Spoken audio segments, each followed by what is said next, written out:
اسی لیے جب بھی میں کبھی بھی غیر مسلم سے ملتا ہوں اور اسلام کی دعوت پیش کرتا ہوں، سب سے پہلے میں ان سے سوال یہ پوچھتا ہوں کہ آپ کو اسلام سے کیا شکایت ہے؟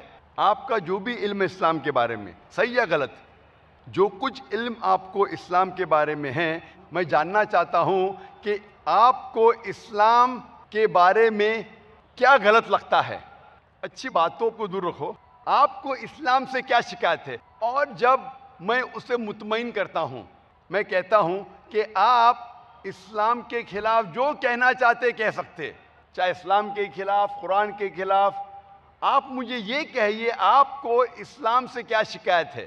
اور جب میں انہیں مطمئن کرتا ہوں کہ وہ آرام سے جو کچھ کہنا چاہتے ہیں اسلام کے خلاف کہہ سکتے، پھر وہ غیر مسلم 3 یا 4 سوالات کرتا ہے اسلام کے بارے میں۔